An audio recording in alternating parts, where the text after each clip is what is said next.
Assalamualaikum. Dalam video hari ini saya akan share dengan tuan-tuan pengalaman saya 1 tahun setengah menggunakan portable power station ni. Dan daripada video yang sebelum ni pun ramai yang tanya boleh tak kita gunakan power station ni untuk hidupkan aircon. Dan untuk test hari ni kita ada aircon 1.5 horsepower. Kita nak tengok sama ada mampu ataupun tak power station ni untuk hidupkan aircon portable ni. Dan apa yang saya nak share dengan tuan-tuan hari ini mungkin dapat merubah tanggapan tuan-tuan tentang penggunaan portable power station untuk hidupkan aircon. Jadi tanpa buang masa lagi, kita mulakan dulu dengan testing untuk cas kita punya power station ni dengan menggunakan solar panel. Okey, berat power station ni 27 kilo. Berat badan saya 70 kilo, tinggi 169, umur 40. Dan bagi saya ni memang agak berat lah kalau kita nak jadikan ni sebagai portable, nak angkat ke sana, nak angkat ke sini. Bagi saya memang sangat tak sesuai. Untuk charging dengan menggunakan solar panel ni, kita akan gunakan 2 keping solar panel 400 watt. Jadi total solar panel yang kita ada ni adalah 800 watt. Walaupun kalau kita tengok pada spek yang ada dekat power station ni, maksimum input power daripada solar panel hanyalah 700 watt saja.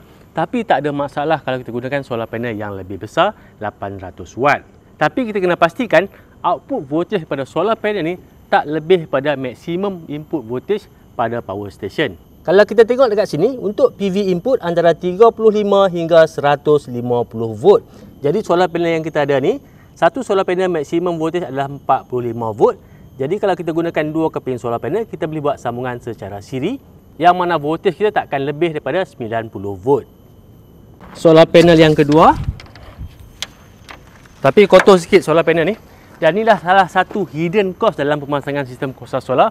Jadi kalau tuan-tuan nak pasang sistem kosa solar, tuan-tuan kena ambil kira sekali kos peralatan, kos pemasangan dan juga kos maintenance nak cuci solar panel ni. Solar panel ni sebelum ni menduduk kat bawah, kat atas tanah.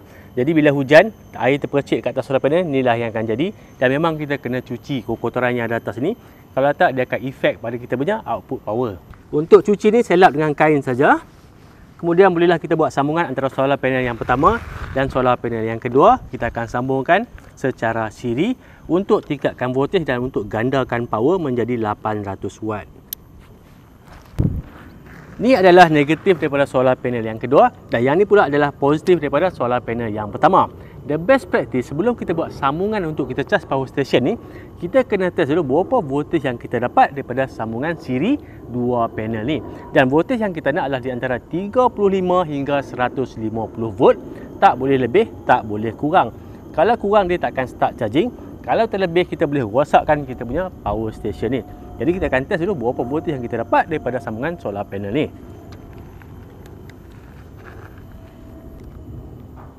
Daripada sambungan solar panel ni kita dapat 81.5 volt.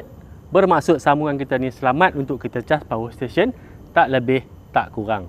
Yang ni adalah kabel ataupun aksesori standard yang datang bersama dengan power station tadi. Ini adalah untuk kita buat charging dengan menggunakan solar panel. Semua konektor dah ada, cuma kita sambungkan saja.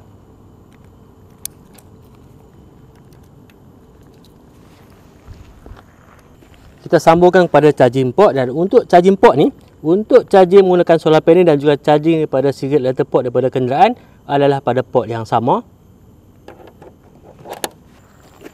Kalau kita tengok sini, kita dapat power daripada solar panel 500 watt sekarang ni daripada solar panel.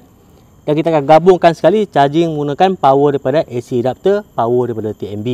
Tapi sekarang ni agak panas, jadi saya nak ubah kedudukan power station ni. Kita akan bawa ke sana, sana lebih teduh. Jadi kita akan gunakan jumper kabel untuk panjangkan kabel solar panel ni.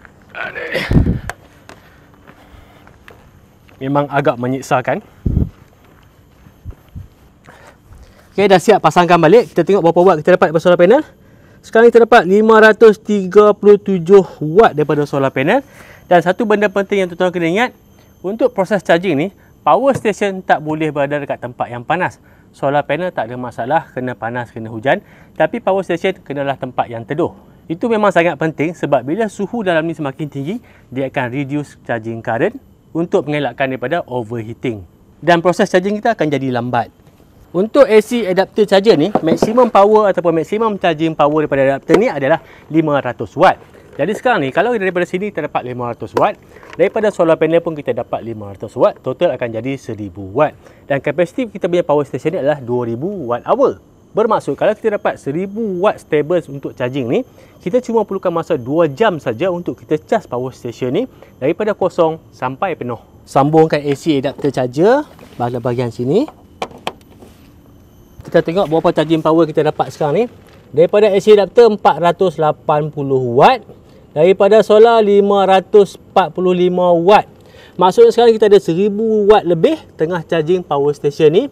Kapasiti sekarang 75%, maksudnya dalam setengah jam lagi dia akan penuh lah. Okey, kita biarkan dulu dia cas sampai penuh 100%.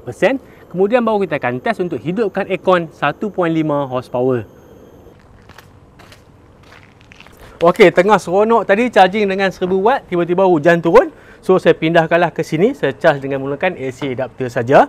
Tapi ni pun dah tak lambat ni, dah 99% dah.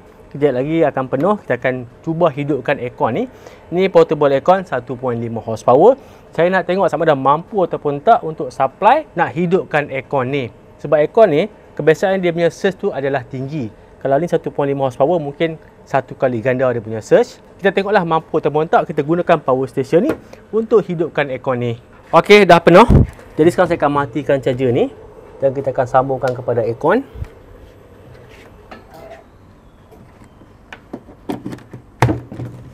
AC power on. Aircon ni dah hidup tapi kompresor belum running lagi. Untuk aircon ni dia ada dua motor. Yang pertama blower untuk keluarkan angin ni saja dan lagi satu kompresor. Untuk blower ni dia tak akan draw power yang tinggi, power dia rendah saja. Tapi yang tinggi adalah kompresor. Bila kompresor running nanti dia akan draw current yang tinggi daripada power station. Kalau tengok dekat power station pun load masih lagi kosong walaupun blower tu dah hidup. Sebab blower ni dia draw current ataupun dia draw power yang rendah saja. Sampai tahap power station ni pun tak boleh detect dia hidup. Suhu saya akan set paling rendah lah 18 darjah Celsius supaya kompresor cepat running. Okey, kompresor dah running. Sekarang ni tengah gunakan 965 watt daripada power station. Kapasiti pun dah turun kepada 98%. Dan kalau ikutkan, aircon tu maksimum power draw adalah sampai 1350 watt. Kita cuba cek suhu. Suhu 14 darjah Celsius. Maksudnya confirm lah kompresor ni memang tengah running.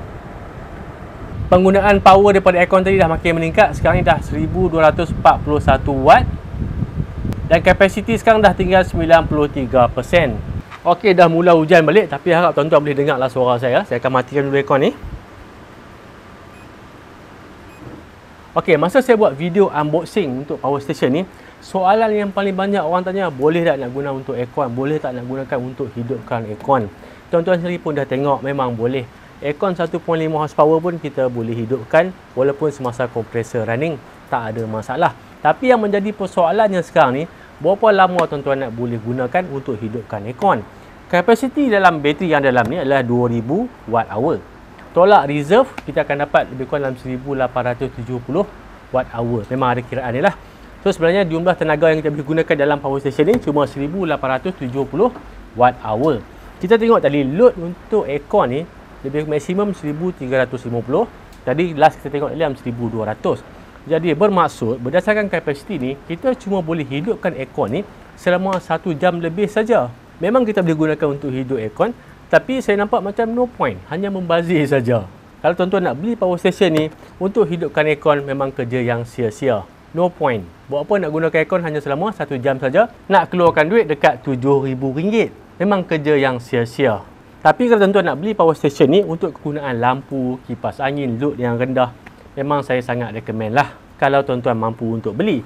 Tapi kalau tuan-tuan tak mampu untuk beli power station ni, sebenarnya kita boleh DIY power station yang sama macam ni ataupun lebih baik daripada yang ni pada kos yang lebih rendah berbanding dengan harga ni. Sebenarnya memang dah lama saya plan nak buat video tu, tapi sekarang ni belum ada bajet lagi untuk beli peralatan, nak beli bateri, nak beli inverter untuk buat power station yang sama ataupun yang lebih baik pada yang ni. Tapi memandangkan buat masa ni belum ada bajet lagi, tak tahulah bila boleh buat. Tapi plan memang dah ada lah, saya pun dah identify peralatan apa yang saya perlukan untuk hasilkan power station tu. Jadi tuan-tuan boleh gunakan function super tank kat bawah untuk memberi sumbangan untuk projek tu nanti. Okey, kalau tuan-tuan tanya saya tentang power station ni, bagi saya power station ni consider the best power station. Tapi masalahnya harganya agak terlalu mahal, dekat RM7,000. Dan kalau kita DIY mungkin kita akan dapat harga lebih kurang 4,000 atau 4,000 lebih saja. Function yang sama ataupun lebih baik pada ni. Dan kebiasaannya kalau kita DIY ni kita akan dapat function yang lebih banyak berbanding yang dah siap macam ni. Tapi untuk video DIY tu saya tak dapat nak janji bila akan ada sebab melibatkan kos yang agak tinggi juga. Dan untuk tuan-tuan dapatkan, tuan-tuan nak beli power station ni, tuan-tuan boleh tengok link dekat bawah dekat video description. Link tu akan bawa tuan-tuan pergi ke Lazada sebab sekarang ni kita dah boleh beli direct dekat Lazada saja. Kalau dulu dia akan ship pada Filipin, tapi sekarang ni dah ada jual kat Lazada dan shipping pun daripada Jenjarum, Selangor. Harga pun ada dekat bawah, tuan-tuan boleh tengoklah dekat link di bawah. Tapi untuk video DIY tu saya tak dapat nak janji bila akan ada. Harap-harap tuan-tuan dapat bersabarlah dan jangan lupa like dan subscribe YouTube channel Komponen Asia. Jumpa lagi. Assalamualaikum.